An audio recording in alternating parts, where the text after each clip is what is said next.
Hello all, welcome to my channel. ఈరోజు special capsicum fry. మీరు ఎప్పుడు తినని టేస్టీగా చాలా బాగుంటుంది. మీరు ఎప్పుడు టేస్ట్ చేసి ఉండరు, ఎంత బాగుంటుంది ఈ ఫ్రై. మీరు ఎప్పుడైనా ట్రై చేయకుండా ఒక్కసారి ఈ విధంగా ట్రై చేయండి. క్యాప్సికమ్ తినని వాళ్ళు కూడా లొట్టలు వేసుకుంటూ తింటారు. క్యాప్సికమ్ అయితే చాలా మంచిదండి. హెల్త్ బెనిఫిట్స్ చాలా ఉన్నాయి. మన ఇమ్యూనిటీ బూస్ట్ చేయడానికి విటమిన్ సి ఎక్కువ, వాటర్ కంటెంట్ ఎక్కువ. విటమిన్ సి వాటర్ కంటెంట్ వల్ల మనకి యాంటీ ఆక్సిడెంట్గా పనిచేస్తుంది. హార్ట్ హెల్త్కి మంచిది. లో క్యాలరీస్, వెయిట్ లాస్లో ఉన్నవారికి సూపర్గా పనిచేస్తుంది. ఇది ఎలా చేయాలో టేస్టీగా క్షణాల్లో ఖాళీ చేస్తారు, అంత బాగుంటుంది టేస్ట్. దీనికోసం పెద్ద సైజులో ఉన్న ఉల్లిపాయను ఇలా చిన్న ముక్కలు కట్ చేసుకోండి. పచ్చిమిర్చి కట్ చేసి పక్కన పెట్టుకోండి. క్యాప్సికంలో గింజలు తీసేసి సన్నగా కట్ చేసి పక్కన పెట్టుకోండి. ఇప్పుడు స్టవ్ ఆన్ చేసి ఒక గిన్నె పెట్టుకొని ఆయిల్ వేడి చేసుకోండి. ఆయిల్ వేడెక్కిన తర్వాత ఆవాలు ఇవి చిటపటలాడుతున్నప్పుడు జీలకర్ర వేసుకోండి.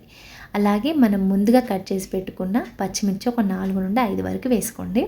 ఇవి వేసుకొని ఇవి కొంచెం ఫ్రై అవ్వాలి. ఇవి కొంచెం ఫ్రై అయిన తర్వాత చిన్న ముక్కలుగా కట్ చేసుకున్న ఒక పెద్ద సైజు ఉల్లిపాయ ముక్కల్ని వేసుకోండి. ఫ్రైలో ఉల్లిపాయలు ఎక్కువగా ఉంటే బాగుంటాయి, అవి కూడా చిన్నగా కట్ చేసుకుంటే ఇంకా బాగుంటాయి.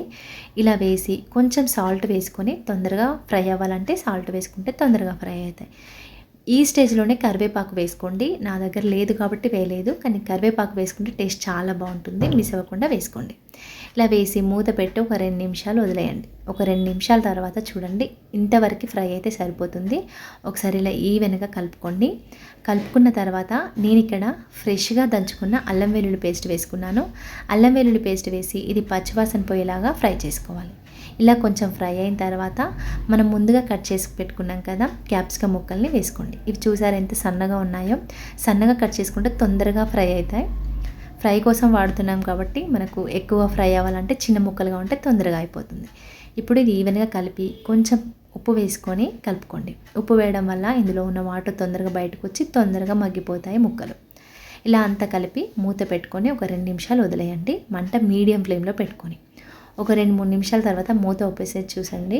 ఇప్పుడు చూసారు ఇక్కడ వాటర్ అంతా బయటకు వచ్చినాయి. అంతా ఈవెన్గా ఒకసారి కలుపుకోండి, అడుగు పట్టకుండా. ఇలా అంతా కలిపేసి మళ్ళీ మూత పెట్టుకొని ఇవి 70% ఉడికే వరకు ఉడికించుకోవాలి ముక్కల్ని. మూత పెట్టుకొని మళ్ళీ ఒక 3-4 నిమిషాలు వదిలేయండి లో ఫ్లేమ్లో పెట్టుకొని. ఇప్పుడు చూసారా ఆల్మోస్ట్ ఉడికిపోయింది మనకి కర్రీ. ముక్కలు ఆనియన్స్ కూడా ఫ్రై అయిపోయినాయి చూడండి, కలర్ చేంజ్ అయినాయి. ఈ విధంగా అవ్వాలి. ఈ స్టేజ్ వచ్చే వరకు మనం ఉడికించుకోవాలి. ఇప్పుడు ఇందులో వేసే మసాలా కోసం నేను ఒక 2 స్పూన్ల శనగపిండి తీసుకున్నాను. ఇప్పుడు ఇందులోనే కొంచెం ఉప్పు, కొంచెం కారం వేసుకోండి. ఉప్పు కారం కంపల్సరీ వేసుకోవాలి శనగపిండిలో, లేదంటే చప్పగా ఉంటుంది కర్రీ. పిండిలో వేసిన ఉప్పు కారం కలిసేలాగా ఈవెన్గా కలుపుకోవాలి, లేదంటే ఉండల్లాగా ఉండిపోతుంది. ఇలా ఉప్పు కారం మంచిగా కలుపుకున్న తర్వాత కొన్ని వాటర్ వేసుకోండి. వాటర్ వేసుకొని ఎక్కలా ఉండలు లేకుండా మంచిగా కలుపుకోవాలి. ఇప్పుడు మనం ముక్కల్లో కొంచెం పసుపు వేసుకోవాలి. తగినంత పసుపు వేసుకొని ఫ్రై చేసుకోండి పచ్చివాసన పోయే వరకు. ఇలా పసుపు వేసి కలిపి ఇలా ముక్కల్ని ఈవెన్గా స్ప్రెడ్ చేసుకోండి గిన్నెలో. ఇప్పుడు మనం ముందుగా కలిపి పెట్టుకున్నాం కదా పిండి, ఈ కన్సిస్టెన్సీలో ఉండాలి, మరీ పల్చగా ఉండొద్దు. ఇలా అంతా ఒకే దగ్గర కాకుండా ఇలా ముక్కల మీద ఈ విధంగా వేసుకోవాలి శనగపిండిని. ఇలా సన్నగా వేసుకోండి, ఒకే దగ్గర వేసుకుంటే శనగపిండి ఉడకదు. ఇలా వేసి మూత పెట్టేయండి. మూత పెట్టి 3 నుండి 4 నిమిషాల వరకు కదపకుండా మంట లో ఫ్లేమ్లో పెట్టుకొని ఉడికించుకోవాలి. చూసారా శనగపిండి పచ్చిగా లేకుండా ఉడికిపోయింది. ఇప్పుడు మొత్తం కలపకుండా ఇలా కట్ చేసుకుంటూ తిరగవేసుకోవాలి. 2 వైపుల శనగపిండిని ఫ్రై చేసుకోవాలి.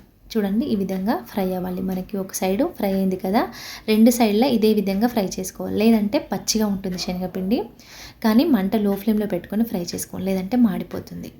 ఇలా మళ్ళీ తిరగవేసుకొని మళ్ళీ మూత పెట్టుకొని ఒక 2-3 నిమిషాలు వదిలేయండి. ఒక 2-3 నిమిషాల తర్వాత ఓపెన్ చేసి చూడండి, ఈ విధంగా ఫ్రై అవ్వాలి కూర. 2 వైపులా ఫ్రై అయింది కదా. ఇప్పుడు అంతా ఒక్కసారి 2 నిమిషాలు మంట హై ఫ్లేమ్లో పెట్టుకొని కలుపుకోండి. ఇలా కలుపుకోవడం వల్ల ఎక్కడైనా పచ్చిదనం ఉంటే శనగపిండి చక్కగా ఫ్రై అవుతుంది. ఇలా 2 వైపులా ఫ్రై చేసుకున్న తర్వాత ఇప్పుడు నేను 1 స్పూన్ కారం వేసుకున్నాను. ఆల్రెడీ మనం పోపులో పచ్చిమిర్చి వేసుకున్నాం, పిండిలో కూడా కారం వేసుకున్నాం. అవి 2 చూసుకొని అడ్జస్ట్ చేసుకొని ఇక్కడ కారం పొడి వేసుకోండి మీ టేస్ట్కి తగ్గట్టు. అలాగే కొంచెం ఉప్పు వేసుకోండి. ఇక్కడ నేను గరం మసాలా కూడా వేసుకున్నాను, ఒక 1/2 స్పూన్ వేసి ఉప్పు కారం మసాలా అంతా ముక్కలకు పట్టేలాగా ఈవెన్గా కలుపుకోవాలి. మంట లో ఫ్లేమ్లో పెట్టుకోండి, లేదంటే కారం మాడిపోతుంది.